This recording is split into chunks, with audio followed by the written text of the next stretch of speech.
आज जेल में अपराधी जाता है इसलिए कि सजा मिले, जेल में अपराधी जाता है कि सुधरे। जेल के कर्मचारियों को बाहर से कोई वास्ता नहीं होता है, वहां भी करप्शन, भ्रष्टाचार अद्भुत। पूछा क्या करते हो भ्रष्टाचार करके, तो नीचे से ऊपर तक जेल मंत्री को हिसाब देना पड़ता है और कमीशन देना पड़ता है, इसलिए वहां नशा बिकता है। ऐसी एक जेल नहीं है मध्य प्रदेश की जिसमें नशा नहीं बिकता हो, ऐसी एक जेल नहीं है जहां पर ठेकों से लेके खाने तक में कमीशन नहीं लिया जाता हो। आखिर हर विभाग की एक डायरी है, राजस्व विभाग की एक डायरी। एक मंत्री अभी उमंग सिंगार जी ने भी 3 दिन पहले उनके खिलाफ बयान दिया था। गोविंद राजपूत हमारी कांग्रेस से गए थे। गोविंद राजपूत 60 साल की उम्र में उनके ससुर ने उनको 100 एकड़ जमीन दान दे दी। 60 साल में दहेज आया काका, 60 साल में। फिर पब्लिक डोमेन में ये बात आई, पत्रकारों ने उठाई, तो वो जमीन वापस ससुर को दे दी। अब आईटी के लोग जांच कर रहे हैं, मतलब इनका कैसा अनुभव। ससुर के पास जिंदगी में कभी 50 एकड़ से ऊपर जमीन ही नहीं थी, एक दम से उसने खरीदी, दूसरे दम से दे दी। वाह, यह है नया भारत नरेंद्र मोदी का। साथियों, जब बुधनी के चुनाव में बीजेपी को सबक सिखाया तो हमें भी एक मैसेज दिया, कांग्रेस के कार्यकर्ताओं को भी एक मैसेज दिया कि आप विपक्ष में हो, जनता की लड़ाई लड़ो, सड़क पे रहो। उन्होंने हमें भी एक मैसेज दिया कि जो वादे बीजेपी ने पूरे नहीं किए, उनकी आवाज सदन में उमंग सिंगार और सारे विधायक भाई राजेंद्र मंडलों सहित उठाए, और सड़क पे आपका जिला अध्यक्ष, सारे ब्लॉक अध्यक्ष, यूथ कांग्रेस, एनएसयूआई और कांग्रेस का कार्यकर्ता उठाए।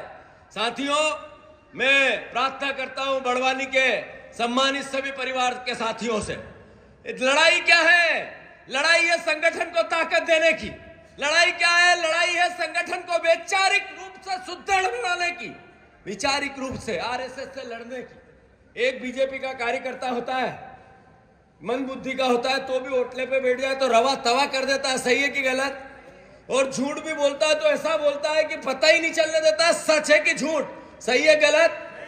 अगर यहाँ कोई मुद्दा नहीं पकड़ में आए तो अफगानिस्तान और पाकिस्तान का मुद्दा लेके आ जाता है, सही है कि गलत? तो उसका मुकाबला करने के लिए हमारे परिवार के लोग भी दिमागी रूप से ताकतवर होना जरूरी है।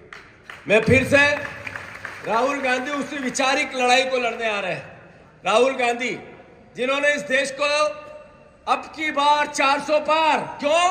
क्योंकि संविधान बदलना है।